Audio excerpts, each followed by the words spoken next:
I don't know why I came here, he spat, his voice tight with a despair that was quickly curdling into anger. This junkyard, it's an embarrassment. Mom was right. You should have sold this place years ago. He tossed a thick, binder-clipped stack of papers onto my workbench. It landed with a heavy thud next to a dismantled carburetor, sending a few loose screws skittering away. It's over, Dad.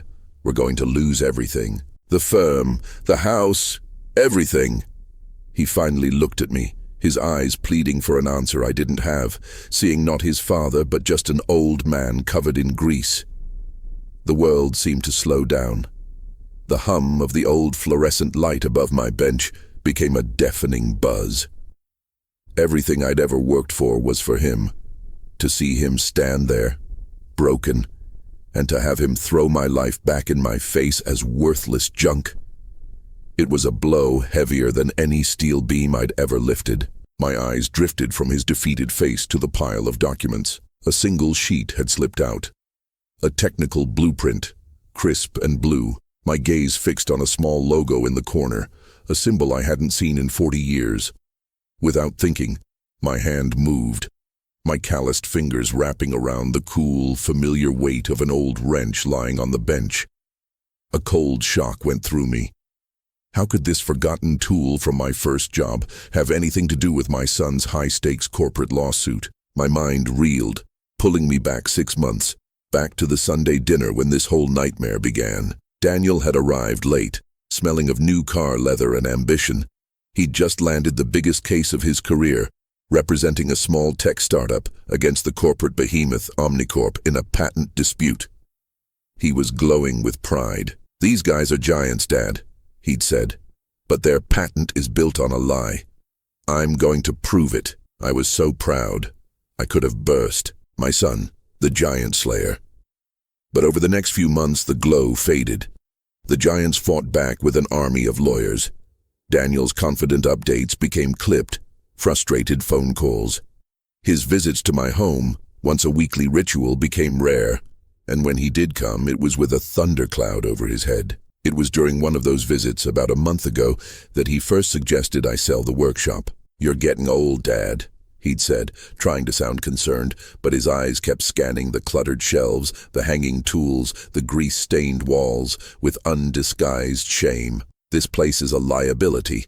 It's beneath you, beneath us, beneath him," he meant.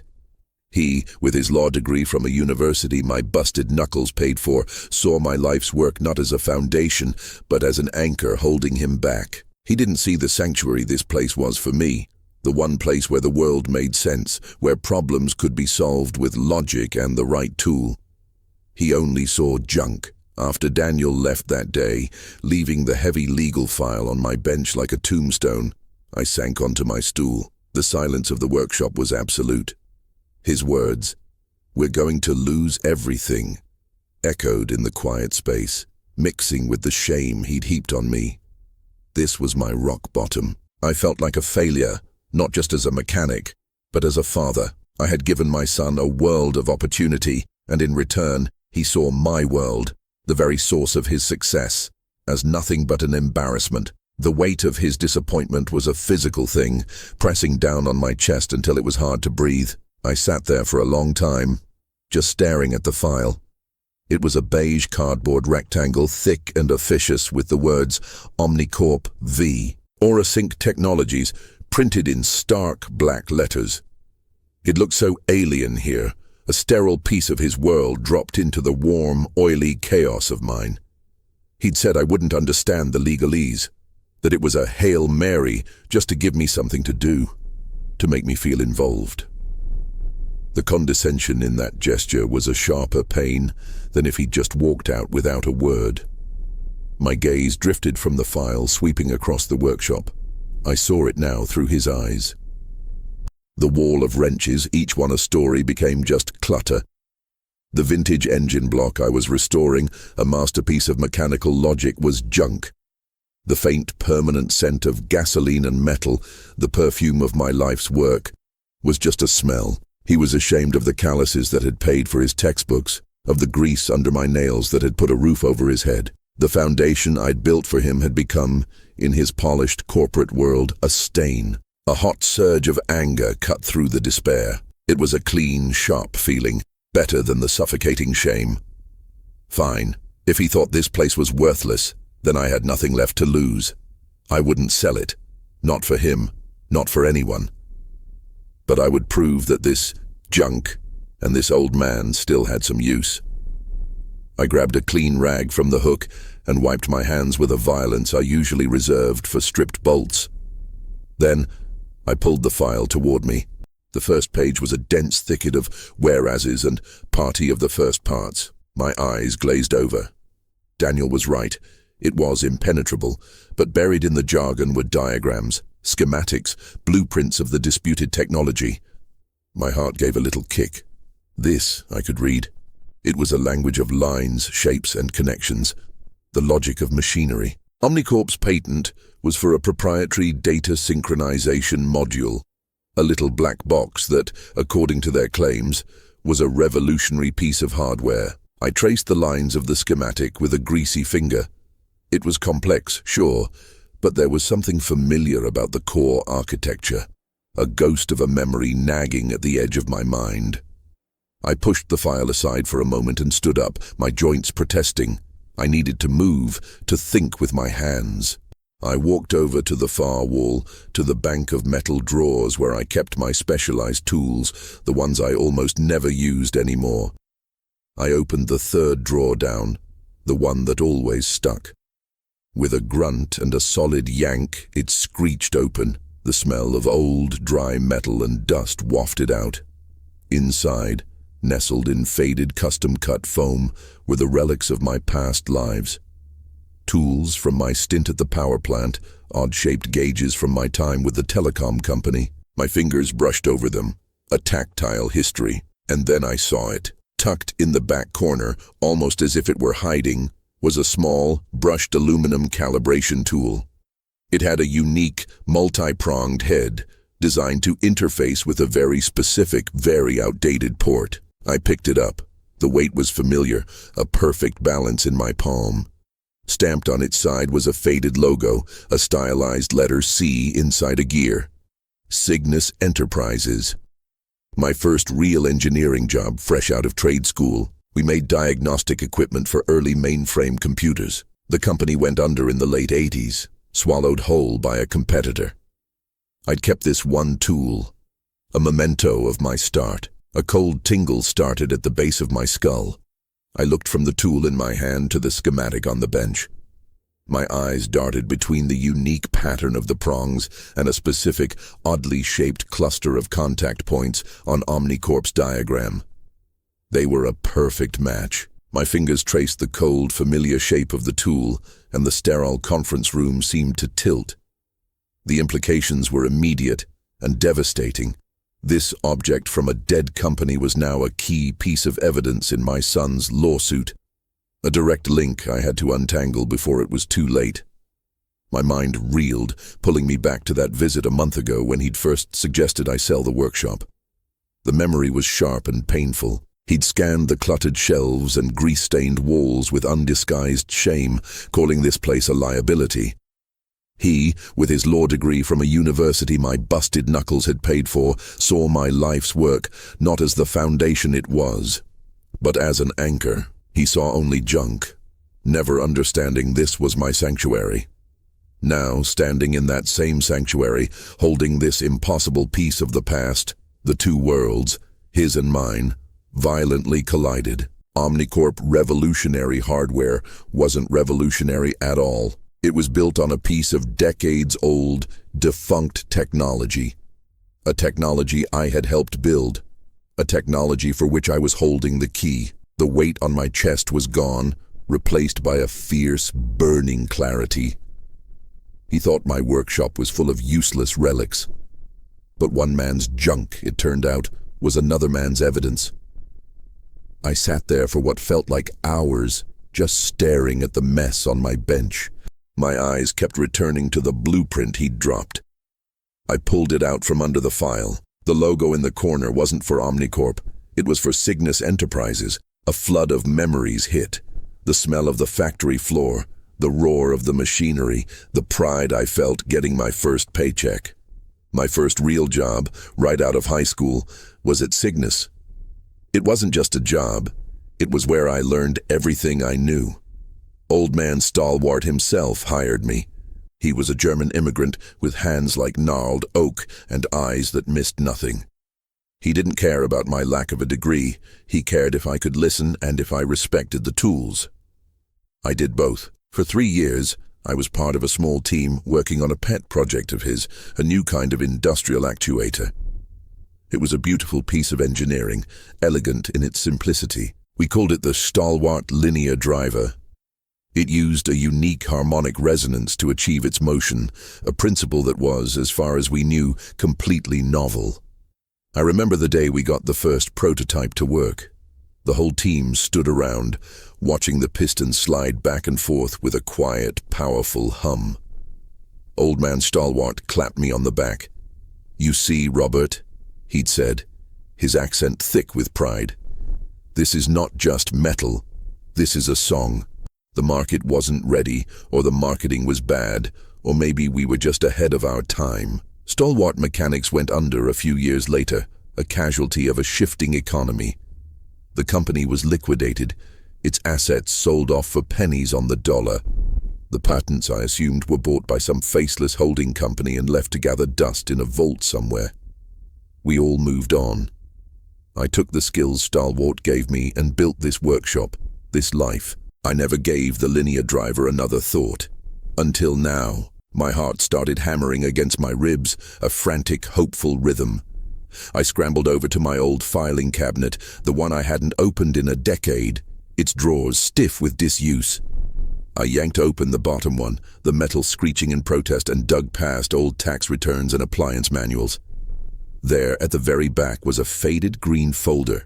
I pulled it out, my hands trembling, and laid it on the bench next to the wrench and the blueprint.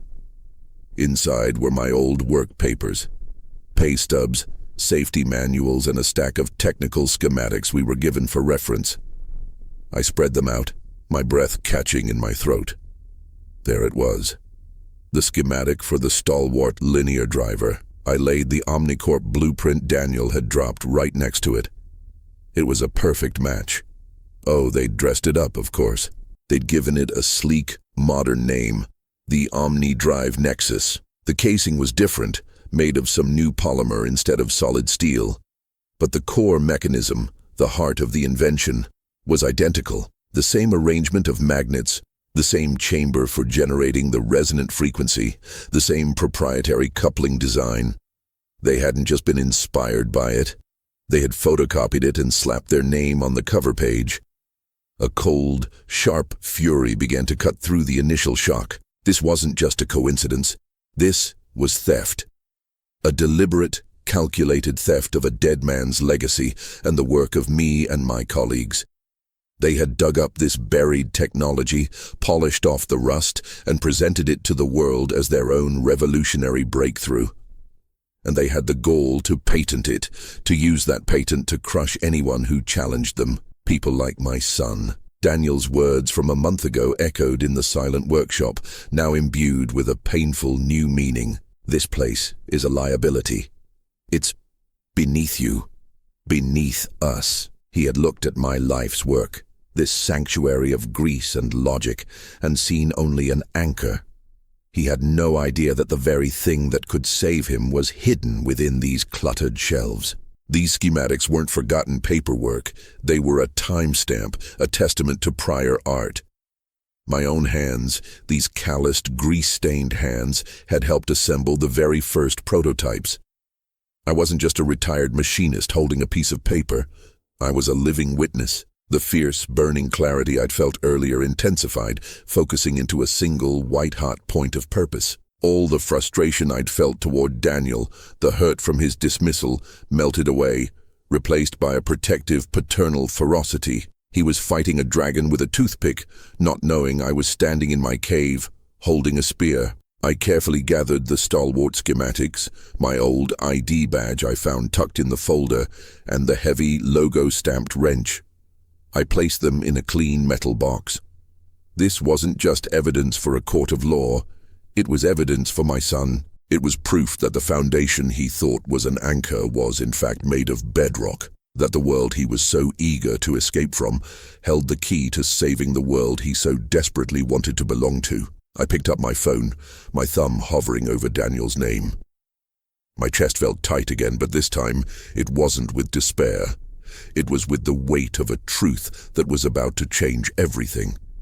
I took a deep breath, the familiar scent of oil and metal filling my lungs, and I pressed call. The dial tone buzzed in my ear, a monotonous drone that seemed to stretch into eternity.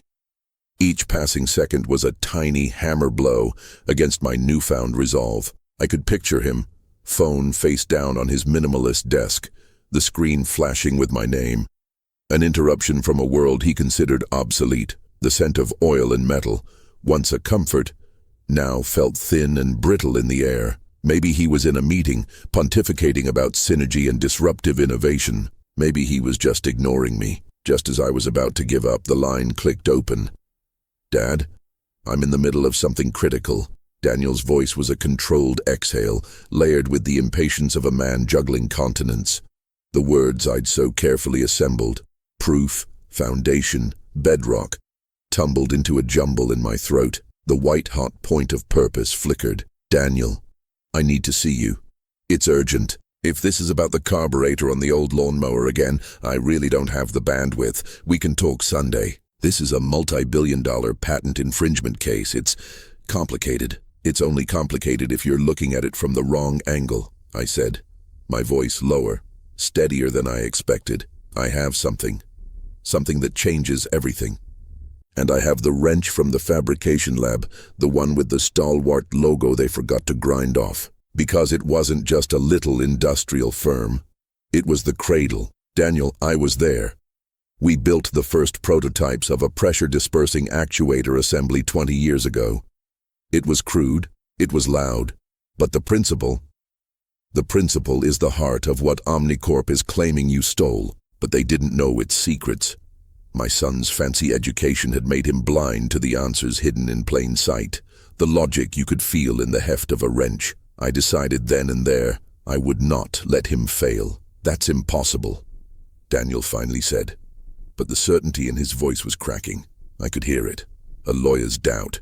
The patent filings, the prior art searches. There was no mention of Stalwart in any of the technical lineages. "Your groundbreaking design has roots, deep ones, and I can prove it. I remember the problems we faced, the solutions we hammered out on this very workbench. The math you did on your computers, we did with slide rules and gut instinct. We just never had the funding, the materials, to make it elegant. But the soul of your invention, it's right here. Don't say a word to anyone," he said, his voice a hushed, urgent command. "Not a word. Their legal team, and they'd have a field day if they knew you were involved. They'd discredit you, call you a confused old man. I've got a wrench that places me physically at the scene of the creation." I placed the phone down gently on the bench, its screen dark. The tightness in my chest was still there, but it had transformed completely. It was no longer the weight of despair, but the thrilling, terrifying pressure of a loaded spring ready to uncoil. I looked at my hands, the calluses and the faint permanent grime etched into the creases of my skin. They weren't the hands of a relic. They were the hands that had built the past, and now they held the key to my son's future. The cave wasn't just a hiding place anymore, it was a command post. And the spear was finally being handed to the one who needed it most. The silence in my workshop was no longer empty, it was charged, a listening quiet. My investigation began in a dusty footlocker under my workbench. The groan of its hinges was a protest against the present. I pulled out my old Stalwart employee handbooks, their covers faded to a sickly blue, technical manuals with coffee cup rings staining schematics of hydraulic presses. And finally, my original yellowed employment contract from 1975. The paper was brittle. The signature at the bottom, my own, a young man's confident scrawl, felt like it belonged to a stranger. I spread the Omnicorp blueprint from Daniel's file on the bench, weighing down its corners with a half-disassembled carburetor and a mug full of rusty screws. Beside it, I laid out the old stalwart schematics, their linen backing cracked with age. The night bled away outside the grimy window as I pored over them, my reading glasses perched on the end of my nose. This wasn't about reading words or even understanding complex engineering principles anymore. This was about feel, about a truth that lived in the muscle memory of my hands, which knew the heft of every bolt and the precise torque of every bearing, and then I saw it. It wasn't a subtle difference or a clever variation. It was a perfect brazen copy. A critical design component in the Omnicorp patent, a complex multi-stage intake valve they called the cyclonic regulator, was identical, line for line, angle for angle, to an old, obscure pump mechanism I had personally helped assemble decades ago at Stalwart. We'd called it Old Faithful because it never clogged, not even with the most viscous industrial slurry. I remembered the long hours getting the tolerances just right, the smell of cutting fluid and sweat, the way the foreman, a man named Gus with a permanent grease stain on his cheek, would nod in gruff approval when a unit passed inspection. A cold, clear fury began to burn away the last of my shock.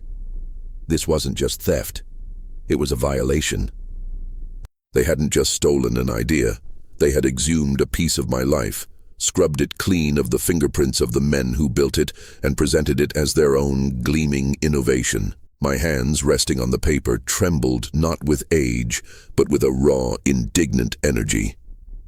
I could feel the ghost of the wrench I'd used, the one now sitting in a toolbox a few feet away. A silent witness. I could feel the phantom weight of Old Faithful in my palms. I pushed back from the bench, the legs of my stool screeching against the concrete floor. The command post needed reconnaissance. I walked to the back of the workshop, to the section of shelving unit I never touched. It was stacked with paint cans that had solidified into bricks and boxes of obsolete fittings. With a grunt, I shifted the entire unit, its metal frame protesting, to reveal the old, scarred door set into the cinder block wall. The cave. The key was on my ring, always had been. A heavy, tarnished brass thing I'd never had a reason to use. It turned in the lock with a satisfying heavy clunk. The door swung inward on stiff hinges, releasing a breath of air that was cool, dry, and smelled of aged paper, machine oil, and profound secrecy. I didn't need to turn on the light. The dim glow from the workshop spilled in, illuminating the heart of my defiance. There, on a simple wooden cradle I'd built myself, lay the prototype. It wasn't pretty. Its casing was unpainted steel, scuffed and marked from 1,000 tests.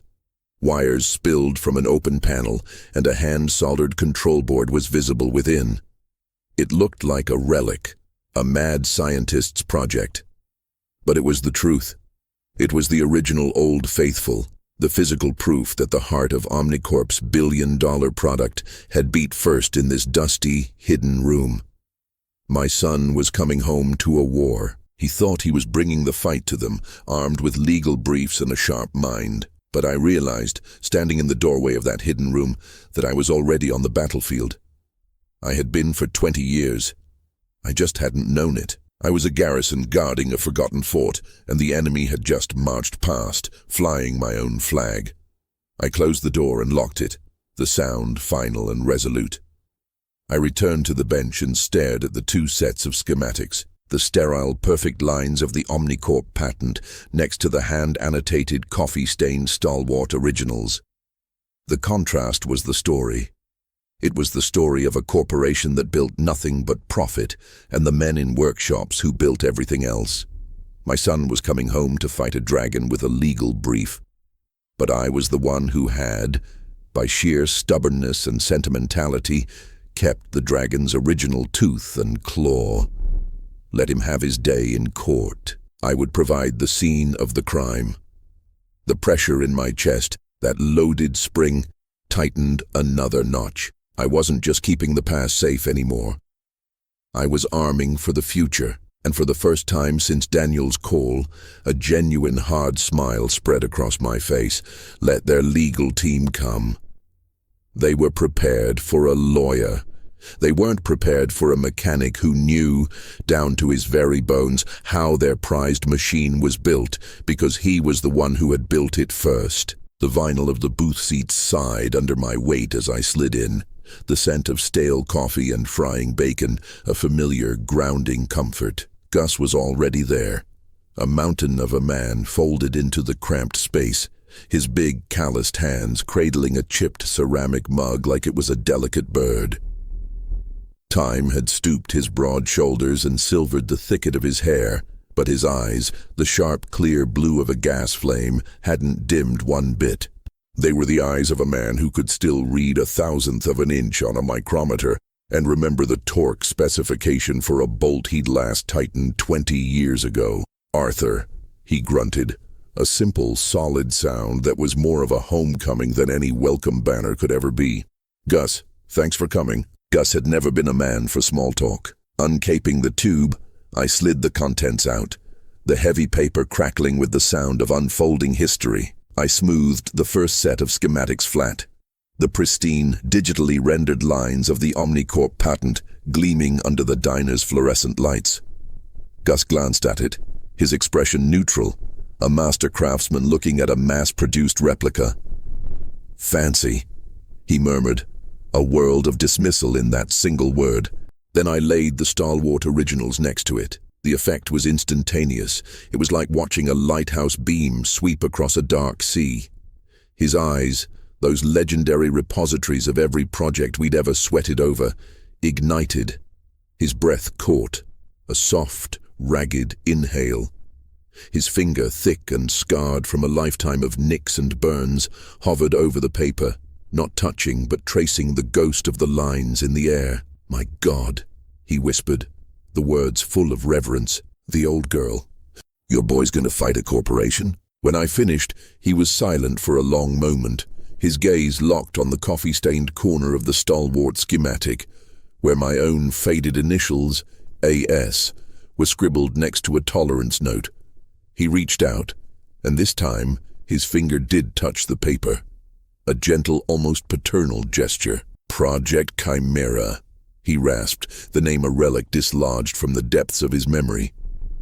"They told us it was shelved, that the market wasn't ready, that it was unfeasible." He let out a short, bitter laugh that sounded like gravel in a tumbler. "Those corporate snakes. We bled for this. You, me, Jankowski with his freaky electrical genius, old man Henderson who could weld a seam you couldn't find with a microscope." His jaw tightened, the muscle bunching. "They didn't just steal a design, Arthur.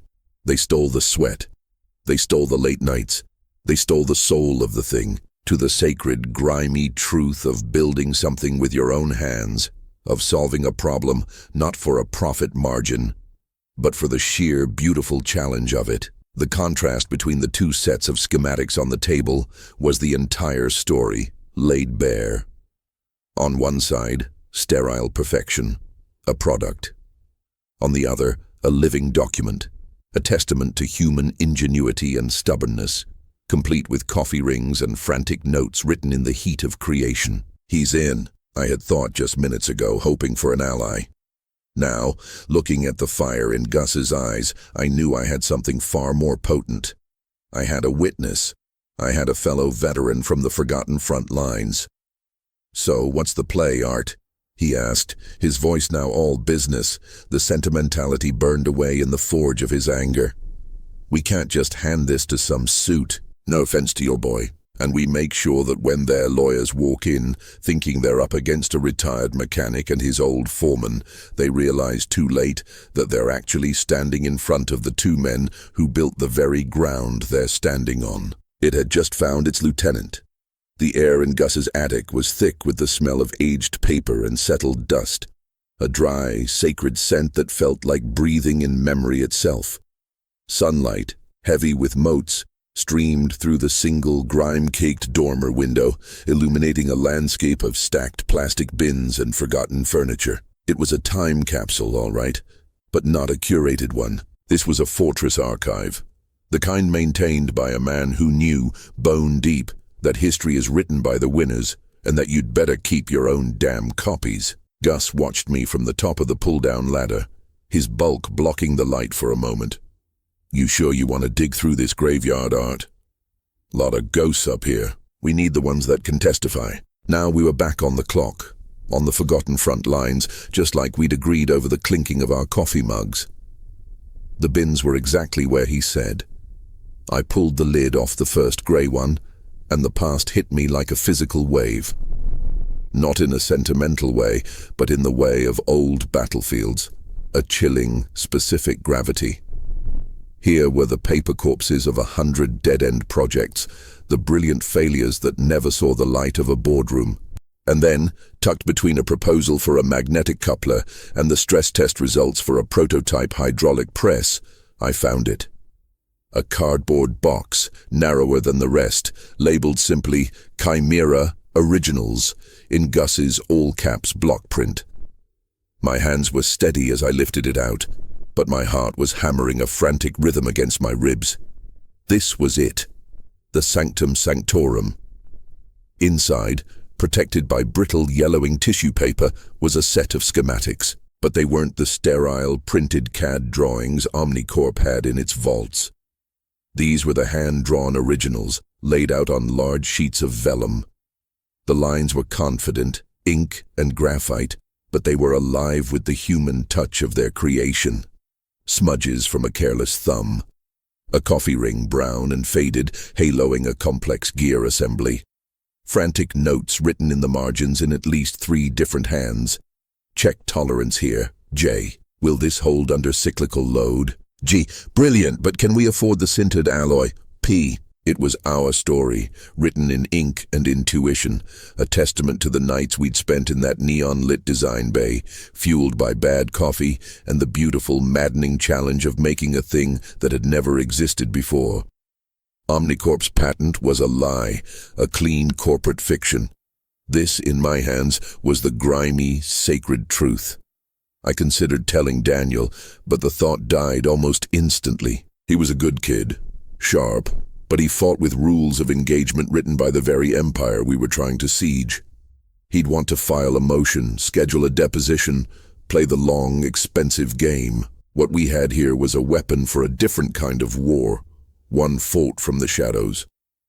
That night, in the sterile silence of a 24-hour copy shop, I felt like a spy.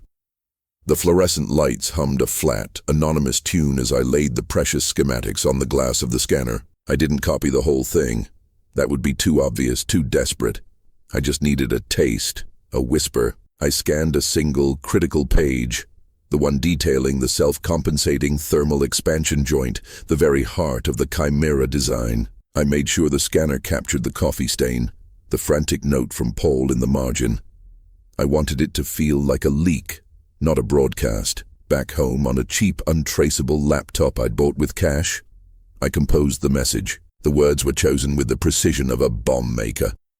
An anonymous typed note sent to the personal work email of Daniel's opposing counsel, a senior partner at a firm whose name was synonymous with polished marble and billable hours. Omnicorp versus Innovate Dynamics. Stalwart patent case, Burn 734B. For verification, cross-reference internal Omnicorp schematics for part number CH884A, the thermal expansion joint, against independent designs dated 2 years prior to your filing. A discrepancy in the foundational logic will be apparent. It was a small stone, a single pebble dropped into the deep, still waters of their legal certainty. I hit send, and the email vanished into the ether. I sat back, the ghost of that hard, genuine smile on my face. Daniel could have his day in court. My job, our job, was different. We were the scene of the crime. We were the physical proof. And this anonymous note was just the first tremor, the sound of our shovel breaking ground, letting them know that the garrison they thought was abandoned was not only manned, but was ready to return fire. The silence after sending the email was the loudest I'd ever heard. It was a physical presence in my cramped apartment, a humming void where my future was being decided by strangers in glass towers. I didn't sleep that night. I paced, I made terrible coffee, and I watched the cheap laptop as if it might suddenly sprout a mouth and speak. It didn't. For days, it was a brick of silence. I started to wonder if I'd miscalculated, if the email had been caught in a spam filter, dismissed as the ranting of a crank. The doubt was a cold worm in my gut. Then, the motion. A legal filing from Omnicorp's counsel, a document so dense with legalese it was practically a physical object. Buried within its arrogant paragraphs was a gem, a single line that made the breath catch in my throat. They were moving to have the anonymous, unsubstantiated claim struck from the record, and for sanctions against Daniel's firm for introducing frivolous evidence. They'd taken the bait. They'd seen my pebble, and, instead of investigating the ripple, they'd tried to have the pond declared legally inadmissible. Just as I'd hoped, Omnicorp's billion-dollar legal team reacted with pure arrogance. They saw the note as a nuisance, a desperate bluff. In a sworn deposition a week later, their head of R&D, a man named Alistair Finch, whose photos screamed of golf memberships and custom-tailored shirts, stated unequivocally that Omnicorp's design was developed entirely in-house and that a thorough audit had confirmed no prior art existed from their acquisition of Stalwart. They were so sure of their power, so dismissive of the past, that they walked right into my trap and lied under oath. I watched the video of the deposition on the public court portal. Finch's face was a mask of condescending patience, as if he were explaining basic arithmetic to a child. He didn't flinch. He didn't hesitate. He looked directly into the camera and built his own gallows nail by polished nail. Daniel's opposing counsel, a shark named Victoria Thorne, asked the questions with a bored efficiency that suggested she had far more important things to do. She had no idea she was being handed the wrecking ball that would bring her entire case down. When Finch finished his testimony, a strange calm settled over me. The anxiety, the doubt, it all evaporated. This was no longer a legal battle. It was an exhumation. They had buried us, Paul and me and all our sweat and genius, under layers of corporate concrete. They'd paved a parking lot over our graves and were now standing on it, swearing under oath that the ground had always been empty. I powered up the laptop. The single scanned page was still there. The coffee stain bloomed like a rusty Rorschach test, and Paul's frantic margin note: "What if we bypass the primary manifold here? Risk of cascade failure, but the gain," was a shout from the past. It was more than a diagram. It was a crime scene, and I had the only photograph. But a single page wasn't enough. It was a whisper, and they had just shouted a lie into a courtroom. They needed a scream. I knew where the body was buried, but I needed to bring the whole skeleton into the light. I thought of the old Stalwart servers, the ones they decommissioned and shoved into a forgotten storage closet during the integration. Omnicorp's thorough audit would have been a search of their own pristine digital records. They wouldn't have bothered with the dusty physical relics of the company they'd consumed. That was my next move. The storage facility on the edge of the industrial park, the one that still held the tangible ghost of Stalwart. I needed the project logs, the dated design iterations, the whole bloody history of the Chimera, written in our own hand. The email was the first tremor. What came next would be the earthquake. I looked back at the frozen video frame of Alistair Finch on my screen.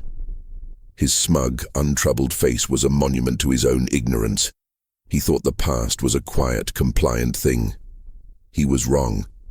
The past was a landmine, and he had just put his full weight on the trigger. My ghost of a smile returned, harder now, edged with the cold certainty of a gravedigger. Let them have their day in court. My evidence wasn't in a legal brief. It was in a locked storage unit, waiting for me to come and resurrect it. The garrison wasn't just manned, it was loading its guns. The industrial park at night was a cathedral of forgotten industry, a landscape of shadows and echoes. The air smelled of rust, old grease, and the damp chill of concrete. My footsteps were the only sound, a sharp, solitary percussion against the vast, sleeping silence. Unit G17 was at the very end of a row of identical corrugated steel doors, its lock looking older and more stubborn than the others. It was the perfect tomb for a ghost. The key, a heavy, simple thing that felt more real than any keycard I'd used in a decade, turned with a groan that sounded like a protest. The door rattled upward on its track, revealing a darkness so thick it felt solid. I fumbled for the light switch, and a single bare bulb flickered to life overhead, casting a jaundiced glow over the garrison. It wasn't just a room. It was a memory, frozen in time and dust. Towering server racks stood like obsidian monoliths, their blinking lights long dead. Tangled skeins of cable, thick as pythons, spilled from open panels and coiled on the floor. And in the corner, stacked haphazardly on rusting steel shelves, were the real treasures. The physical project logs, dozens of 3-ring binders, their spines labeled with a familiar, precise hand. Chimera Core Manifold, Iteration 7. Neural Weave Interface, Stress Test Data. Project Chimera, Master Log. For a moment I was back in the Stalwart labs, the air humming with potential, the scent of coffee and solder hanging thick. Paul was at the whiteboard, scribbling furiously, his eyes alight with a manic energy that was both brilliant and terrifying. "What if we bypass the primary manifold here?" he'd say, and the room would fall silent, considering the sheer, beautiful audacity of it. I pulled the binder from the shelf, its weight a comforting solidity in my hands. I didn't need to look at the email printout in my pocket anymore. I had the source code, sitting on an overturned crate, the dust motes dancing in the weak light like agitated spirits. I began to read, page after page of our own handwriting, our signatures, our dated entries. Here was the initial concept approval, signed by Old Man Stahl himself. Here were the early schematics, the ones that bore the unmistakable, elegant chaos of Paul's design philosophy, so different from the sterile, sanitized versions Omnicorp had presented as their own. And then I found it. Tucked between a performance analysis and a coolant efficiency report was a single, hand-sketched diagram. It was the Rorschach test from Paul's notebook, but this was the final, approved version. And in the margin, in my own handwriting from 15 years ago, was my response to his frantic note. Bypass approved. Cascade risk mitigated by secondary buffer. Proceed. MT. They hadn't just stolen the car. They'd stolen the custom engine modification and were now blaming the original mechanic for its existence. The cold, gravedigger's certainty I'd felt earlier solidified into something harder, sharper. This wasn't just evidence, it was a confession signed by them in their theft and countersigned by me in my own hand. I worked through the night, a digital archaeologist unearthing a civilization. I powered up one of the old Stalwart field laptops, its operating system a museum piece, and connected a portable scanner.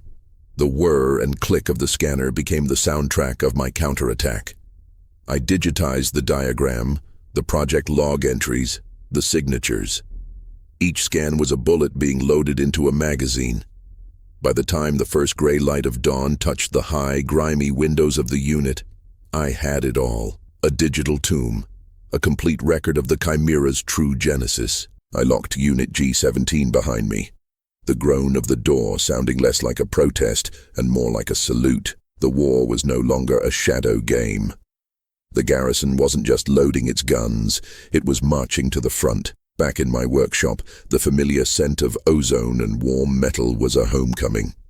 The schematics were spread across my main workbench, a mosaic of truth next to the cold, printed lies of Omnicorp's legal filings. Gus had given me a voice from the past. The storage unit had given me the body of evidence.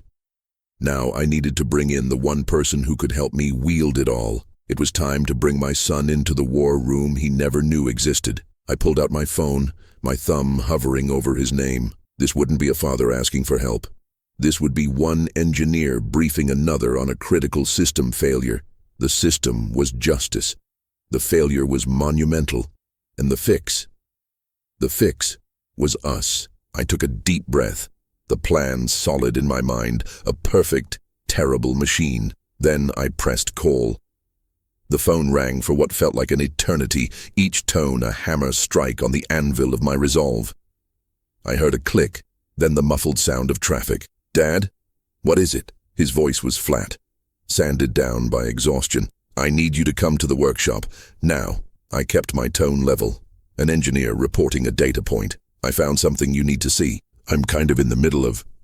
To my right, the sprawling, hand-drawn truth from Unit G17, the original Chimera schematics, Gus's frantic log entries, the countersigned proof of our creation. The air, usually a comforting mix of ozone and oil, felt charged, waiting for the lightning strike. The familiar creak of the alley-side door broke the silence.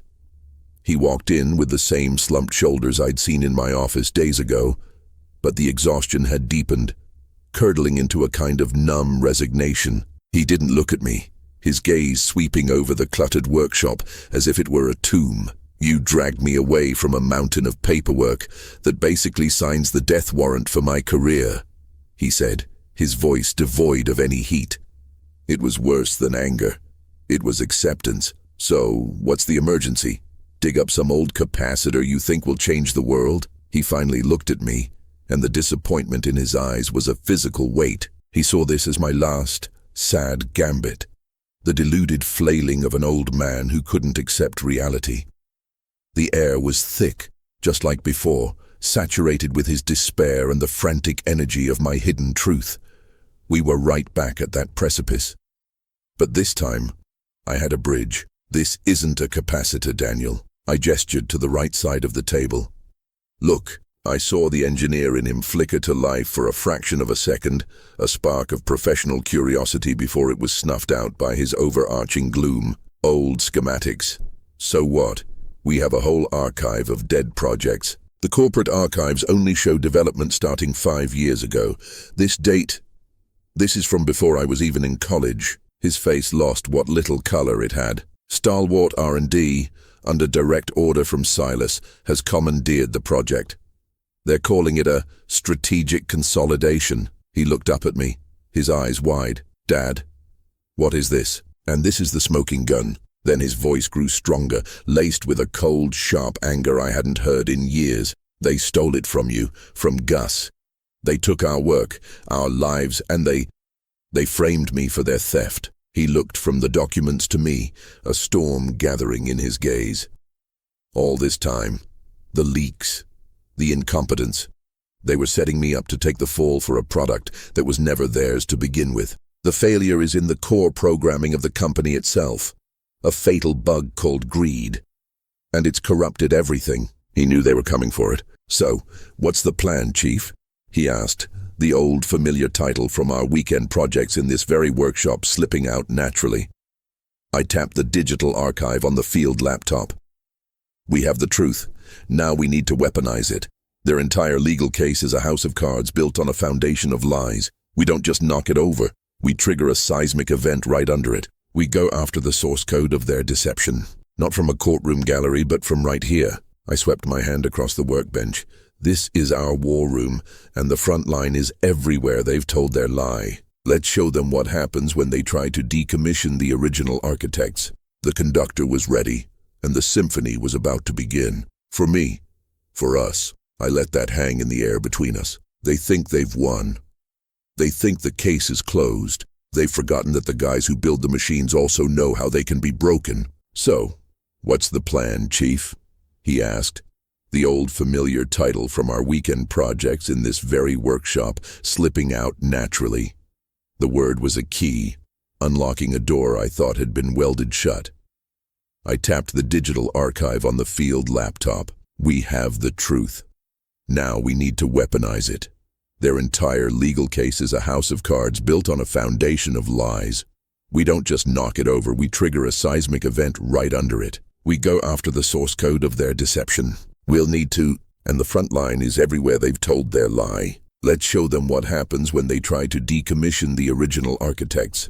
I dragged a massive corkboard from behind a stack of old monitors, the surface pockmarked from 100 other, simpler plans. Daniel, moving with a purpose I'd missed, began clearing a space on the long central workbench, not with his previous dismissive frustration, but with the reverence of a surgeon prepping an operating theater. He unearthed my old tactical laptop, the one with the hardened casing and the independent satellite link, a relic from my more paranoid and, as it turned out, prescient days. "We need a timeline," I said, my voice tight with focus. "A visual. We need to see the whole beast before we dissect it.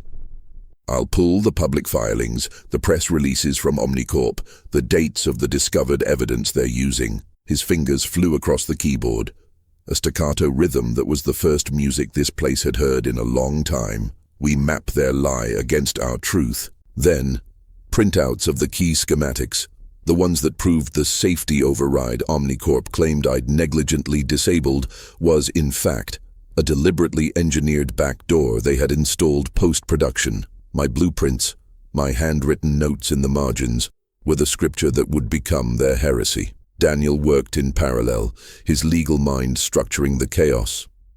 He created a digital map on the large secondary monitor, a complex web of nodes and connecting lines. "This is their narrative," he said, pointing at a cluster of red nodes labeled whistleblower testimony, independent audit, regulatory approval. Each one is a pressure point. We don't attack the center, we collapse the supports. He was the strategist, the one who understood the rules of the world we were fighting in. I was the architect, the one who understood the guts of the machine they'd perverted. At one point, he looked up from the screen, his face illuminated by the cold blue light. "The forensics expert. It has to be Kaito Kurosawa. He's the only one they can't intimidate or buy. He verified the election data hack in 28, but he'll want proof of concept. He won't just take our word for it." Daniel's eyes drifted to the stalwart wrench, still lying where I'd left it. "He'll want to see the flaw in the metal for himself. The original logic board from the prototype, the one Omnicorp claimed had been lost. I had built a duplicate for them, a faithful servant. But I had kept the firstborn son, the one with my original unaltered code still etched into its crystalline memory. Then we'll give him more than proof," I said, my voice a low whisper. "We'll give him the murder weapon." The junkyard was awake and its monsters were ready to hunt. I held the old wrench up. "This isn't junk, son," I said, my voice cutting through his haze. I then laid the original hand-drawn stalwart schematics on the bench, right next to his glossy court documents. I pointed a grease-stained finger at the date signed in faded ink. "Omnicorp filed their patent years after this was drawn," I stated. "Their star witness swore this design was created by them. But he lied." I tapped the blueprint. "This is their invention, and I know because Gus and I were the ones who built the first prototypes." The blood drained from Daniel's face as comprehension dawned. He reached out, his fingers hovering just above the brittle paper as if it were a holy relic. Gus Henderson, the one who... But a man who's just won the lottery of his life doesn't jump. He was pushed. They took everything from him," I whispered, the memory a fresh wound. "They promised us a partnership, a future. They gave us a paycheck and a non-disclosure agreement thicker than my thumb. When Gus protested, they showed him the fine print. Then they showed him the door. And when he threatened to go public, they showed him the pavement.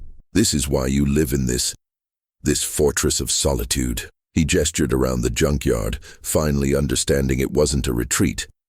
It was an armory. "They thought the only copy of the truth died with Gus," I said, moving toward the rusted-out husk of an old soda machine. I gave it a sharp kick in just the right spot, and the front panel swung open with a groan, revealing not cans of cola, but a deep, climate-controlled compartment. Inside were my own relics. They were wrong. The final entry was a single chilling sentence. "If they come for me, Leo has the key." Inside, nestled in custom-cut foam, was the heart of the machine. The original logic board from the stalwart prototype, the one Omnicorp claimed had been lost. I had built a duplicate for them, a faithful servant. But I had kept the firstborn son, the one with my original unaltered code still etched into its crystalline memory. The patent theft was just the first sin. I explained, my eyes fixed on the board's intricate circuitry, a city of silicon and solder I had helped design. It was the foundation. The Stalwart wasn't just another engine, it was a masterpiece of mechanical harmony. Its core was a revolutionary valve assembly, a symphony of interlocking parts designed to self-regulate with perfect efficiency. But Omnicorp perverted it. They retooled the mechanism, recalibrating it to serve their corporate control systems. They turned elegant machinery into an instrument of domination. His lawsuit wasn't just an inconvenience, it was a trigger. The system he was fighting had been designed to neutralize him. The forensics expert, he breathed, his earlier urgency returning tenfold. Kaito Kurosawa. He verified the election data hack in 28. He's the only one they can't intimidate or buy, but he'll want proof. Hard, technical proof. He won't just take our word for it. Daniel's eyes drifted to the Stalwart wrench, then back to the logic board. He'll want to see the flaw in the metal for himself. We'll give him the murder weapon. We were going to take the very heart of their empire and use it to tear them down. The air in the workshop, thick with the smells of ozone and old metal, seemed to crackle with a new, dangerous energy. In that instant, the lawyer in him took over. He saw the whole picture with stunning clarity. The irrefutable proof of prior art, the credible witness, the perjury. The case wasn't just winnable, it was a checkmate. Omnicorp's entire legal fortress crumbled. Their patent was void, and they had committed fraud on the court. My son looked from the old blueprints to my face, his expression a mixture of awe and disbelief. The tool that would save him wasn't a legal precedent. It was a rusty wrench from his father's junkyard. Kaito Kurosawa, Daniel repeated, the name a solid, tangible thing in the humming silence. He's in Neo Kyoto. Getting to him. It won't be easy. They'll be watching him, but they're looking for a lawyer on the run or a data thief slinking through the shadows. They won't be looking for a couple of scrapyard jockeys on a delivery run. We drive right through the front gate. Just grease and iron. He was no longer just my son. He was my apprentice in rebellion. Meanwhile, I prepped the logic board. I couldn't just hand over the pristine, damning evidence. Omnicorp would have kill switches, remote data scramblers woven into its core. I needed to lobotomize it, to turn the brilliant, treacherous brain into a simple, undeniable corpse. Carefully, using tools so fine they were almost surgical, I began the delicate work of severing its connection to the OmniNet while preserving the core, incriminating code, the perverted learning algorithms, the logs of its predictive hunts. I left the heart of the murder weapon beating, but cut its vocal cords. As dawn broke, painting the rusted hills in shades of orange and grey, we stood before the loaded hauler.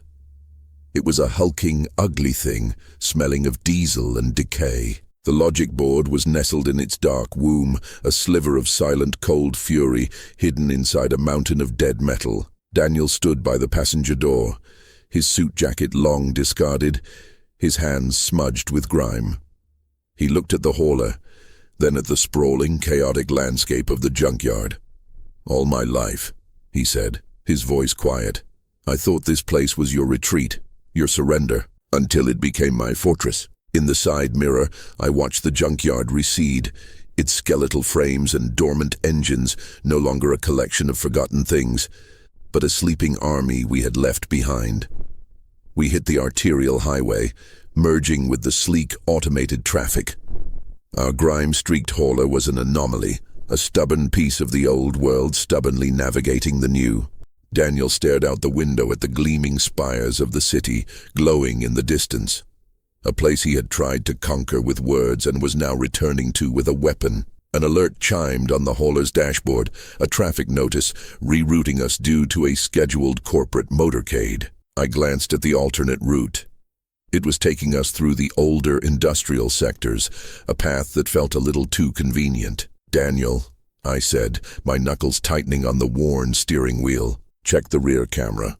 The black van with the tinted windows. Has it been with us since we merged from the service road?" The engine coughed, a sickly sound swallowed by the desert's immense silence. I saw Daniel's hands grip the dashboard, his knuckles turning white as the van shuddered. and the warning lights on my custom server rack flickered like dying embers. I didn't need to look to know he was shooting a glance my way. I could feel it. I kept tracing a finger over the worn circuit diagram, my face a mask in the gloom. The victory, if it ever came, wouldn't be won in a courtroom. It would be won here in this cluttered, rolling workshop by a man whose wisdom he had been too proud to see. The world called it a settlement. I called it a retreat. You don't kill a beast that big with one blow. You just make it pull its fangs back in to lick its wounds and plot. The money, a number with so many zeros it felt fictional, landed in my account with all the fanfare of a digital whisper. It didn't change the oil under my fingernails or the way I slept with one ear tuned to the street.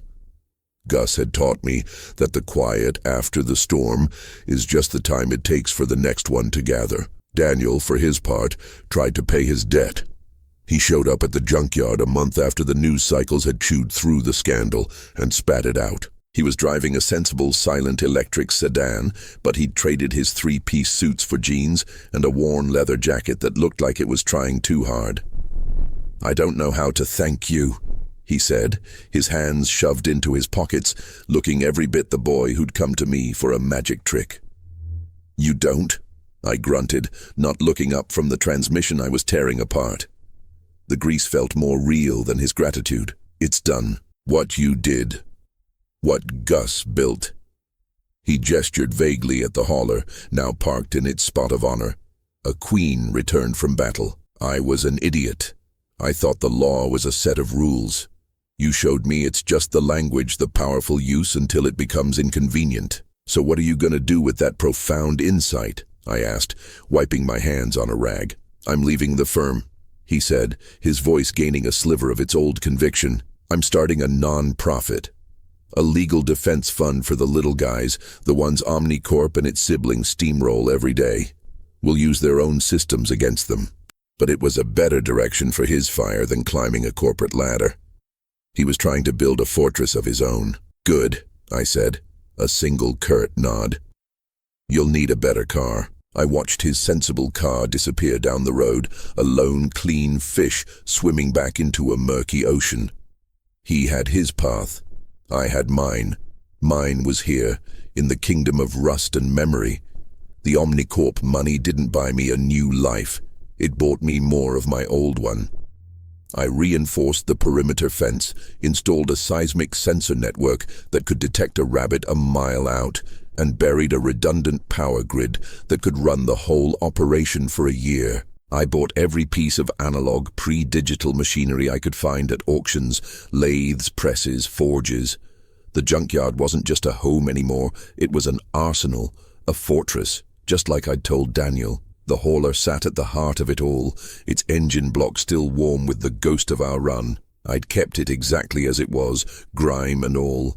It was my reminder. Sometimes, late at night, I'd sit in the driver's seat, my hands resting on the wheel, and I could feel it.